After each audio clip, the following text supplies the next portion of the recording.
Concluimos nuestra lección del capítulo 6, notando la provisión que Dios había hecho para el alimento de todos aquellos que entrarían en el arca. En los versículos finales del capítulo 6, los versículos 21 y 22, leemos: «Y toma contigo de todo alimento que se come, y almacénalo, y servirá de sustento para ti y para ellos». Y lo hizo así Noé. Hizo conforme a todo lo que Dios le mandó. Aquí hay algo muy práctico. Él tuvo que llevar mucho alimento en el arca para dar de comer a los animales. Alguien preguntará, ¿por qué los animales no se comían entre sí? Bueno, porque hasta el tiempo del diluvio, los hombres y los animales no comían carne. No había ningún animal carnívoro, y se nos dice que en el milenio el lobo morará con el cordero, y el leopardo con el cabrito se acostará. El león, como el buey, comerá paja. Ese probablemente era el estado de los animales en aquel entonces, el cual ocurrirá una vez más. Bien, comenzamos ahora el estudio del capítulo 7 de Génesis, y consideraremos a Noé, su familia, y los animales que entraron en el arca según las instrucciones de Dios. Dice el versículo 1 de este capítulo 7 de Génesis: «Dijo luego Jehová a Noé: Entra tú y toda tu casa en el arca, porque a ti he visto justo delante de mí en esta generación». Ahora, ¿por qué era justo Noé? Era justo por la fe, igual como más adelante en la historia Abraham sería justo por la fe. Allá en el capítulo 15, versículo 6 de Génesis leemos: «Y creyó a Jehová, y le fue contado por justicia». Esto es refiriéndose a Abraham. El escritor a los Hebreos nos dice que Noé preparó el arca por la fe. Esa es la razón por la cual Dios les salvó. ¿Se ha fijado usted alguna vez cuán bondadoso es Dios con este hombre en el tiempo de un juicio tan terrible? «Entra tú», le dijo. Es el mismo tipo de invitación que nuestro Señor Jesús da hoy a todos los miembros de la raza humana. En el Evangelio según San Mateo, capítulo 11, versículo 28, el Señor Jesucristo pronunció estas palabras: «Venid a mí todos los que estáis trabajados y cargados, y yo os haré descansar». Ahora, en la última parte del versículo 16 de este capítulo 7 de Génesis, notamos que el Señor le cerró la puerta. Luego, el capítulo 8 de Génesis comienza así: «Y se acordó Dios de Noé». ¿No es todo esto muy bello? ¡Qué maravilloso, amigo oyente! Dios bien pudo haberse olvidado de Noé. Años después pudo haber dicho: «¡Ay de mí! Se me olvidó por completo aquel hombre por allá. Lo metí en el arca y me olvidé de él». Y eso sí que hubiera sido malo. Pero Dios no olvidó a Noé. Se acordó de él. Amigo oyente, Dios nunca olvida. Dios se acuerda de usted y se acuerda de mí. Lo único que Él no recuerda es el pecado. El profeta Jeremías en el capítulo 31 y versículo 34 de su libro dice: «Y no me acordaré más de su pecado». ¡Qué promesa más bella! Ahora Noé y su familia entran en el arca. ¿Y sabía usted que esta historia de Noé, igual como la historia de la creación, ha recorrido por la faz de toda la tierra? Se la lee como la historia de la creación. Ojalá pudiéramos mencionar aquí el relato babilónico, como lo hicimos en nuestro estudio del relato de la creación, pero no vamos a hacerlo. El caso es que cuando uno compara ese relato con el de la Biblia, encuentra una gran diferencia. Y mucho de lo que se encuentra en los otros relatos es hasta absurdo. Pero es un hecho que la mayoría de las naciones y las gentes tiene un relato tanto de la creación como del diluvio. ¿No le dice eso algo a usted, amigo oyente? Debiera decirle que hay una base para la verdad de la creación y del diluvio. No saldrían todos con el mismo relato si hubieran estado fabricando los eventos. Por supuesto, el relato babilónico da las razones que no son, declarando que los dioses tuvieron algún tipo de guerra entre ellos y que estaban luchando el uno contra el otro, y eso es lo que ocasionó el diluvio. La Biblia dice que Dios lo envió como juicio sobre el hombre por haber pecado. Ahora, en el versículo 2 del capítulo 7 de Génesis leemos: «De todo animal limpio tomarás 7 parejas, macho y su hembra». Esto fue la base de un pleito hace años. El doctor Geraldo Rimmer ofreció $1,000 a cualquier persona que pudiera mostrar una contradicción en la Biblia, y este versículo fue usado en un tribunal de ley. Había algunos teólogos liberales que testificaron que este versículo contenía una contradicción. ¿por qué diría que debe llevar 2 de una clase cuando aquí dice que llevó 7 de cada clase? Bueno, todo lo que le falta hacer es continuar la lectura, y podrá notarse que cuando Noé salió del arca, ofreció los animales limpios como sacrificios a Dios. ¿Dónde pudiera haber encontrado Noé los animales limpios si no hubiera llevado más de 2 animales con él? Fue solo de entre los animales limpios que llevó 7, y ahora ya sabemos cuál fue la razón. De los que no eran limpios, llevó 2, un macho y su hembra. De las aves limpias de los cielos, llevó 7. Ahora en los versículos 2 y 3 de Génesis capítulo 7 leemos: Mas de los animales que no son limpios, una pareja el macho y su hembra. También de las aves de los cielos, 7 parejas, macho y hembra, para conservar viva la especie sobre la faz de la tierra. Después del sacrificio de Noé, todavía había macho y hembra de todo animal y de toda ave para conservar viva la especie sobre la faz de la tierra. El versículo 4 dice: Porque pasados aún 7 días, yo haré llover sobre la tierra 40 días y 40 noches, y raeré de sobre la faz de la tierra a todo ser viviente que hice. Ahora, durante 7 días, todo el mundo todavía podía haber llamado a la puerta del arca, y creemos francamente que bien pudieron haber conseguido su entrada. Dios los habría salvado. Todo lo que tenían que hacer era creer en Dios. Los versículos 7 al 9 nos dicen ahora: Y por causa de las aguas del diluvio entró Noé al arca, y con él sus hijos, su mujer y las mujeres de sus hijos. De los animales limpios y de los animales que no eran limpios, y de las aves, y de todo lo que se arrastra sobre la tierra, de 2 en 2 entraron con Noé en el arca, macho y hembra, como mandó Dios a Noé. En ningún lugar dice que Noé buscaba y arreaba los animales al arca. No le fue necesario. Los animales vinieron a él. Y el versículo 10 dice: Y sucedió que al 7º día las aguas del diluvio vinieron sobre la tierra. Y esto nos conduce ahora a la consideración del diluvio mismo. Consideremos en primer lugar la destrucción de toda carne y la salvación de Noé y aquellos que estaban con él en el arca. Vamos ahora a leer partes de algunos de los próximos versículos. El versículo 10 nos dice que las aguas del diluvio vinieron sobre la tierra. Ahora el versículo 11 dice: El año 600 de la vida de Noé, en el mes segundo, a los 17 días del mes, aquel día fueron rotas todas las fuentes del grande abismo, y las cataratas de los cielos fueron abiertas. Continuamos ahora con el versículo 12 de este capítulo 7 de Génesis. Y hubo lluvia sobre la tierra 40 días y 40 noches. Pasando ahora al versículo 16 leemos: Y los que vinieron, macho y hembra de toda carne, vinieron, como le había mandado Dios, y Jehová les cerró la puerta. Y la primera parte del versículo 17 dice: Y fue el diluvio 40 días sobre la tierra. Y el versículo 24 dice: Y prevalecieron las aguas sobre la tierra 150 días. Ahora hay una pregunta que surge en cuanto al diluvio, y es: ¿cuál es la evidencia histórica y científica del diluvio? No pensamos entrar en esta materia, pero sí quisiéramos recomendarle un libro que es sumamente bueno en relación con este tema. Se trata del libro El Diluvio de Génesis, escrito por Henry M. Morris y John C. Whitcomb. Ambos hombres están completamente calificados para escribir sobre este tema. El doctor John Whitcomb tiene un doctorado en teología y fue profesor del Antiguo Testamento en el Seminario Teológico de La Gracia en Estados Unidos. Y el doctor Henry Morris recibió su doctorado en filosofía de la Universidad de Minnesota y fue profesor de ingeniería hidráulica y jefe del Departamento de Ingeniería Civil del Instituto Politécnico de Virginia, Estados Unidos. El doctor Morris y el doctor Whitcomb se unieron y escribieron este libro sobre el diluvio de Génesis. En él muestran que el diluvio fue universal, que fue una gran catástrofe y que hay evidencia histórica que lo confirma. Asimismo responden al argumento uniformitariano que sostiene que los procesos existentes, actuando de la misma manera que en el presente, son suficientes para dar cuenta de todos los cambios geológicos.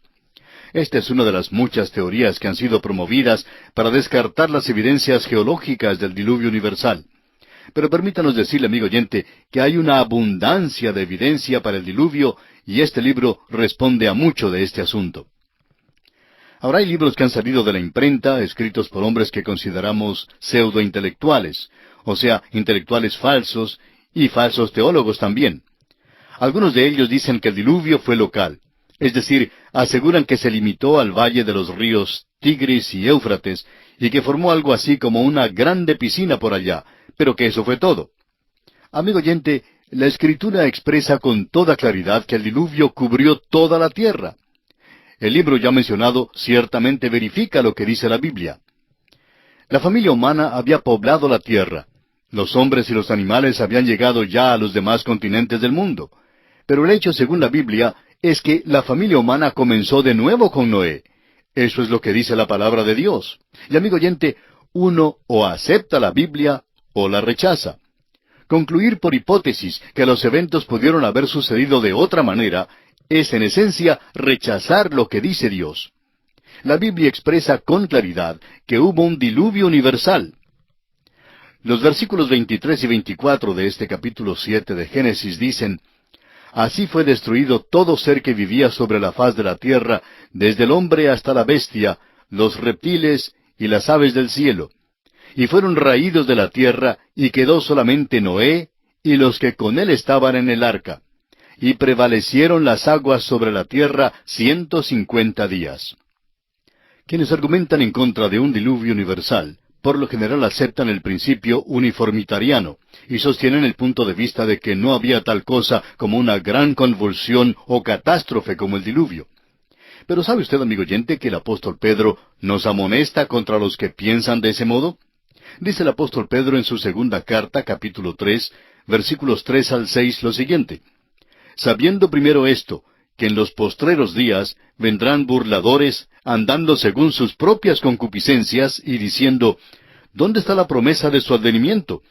Porque desde el día en que los padres durmieron, todas las cosas permanecen así como desde el principio de la creación.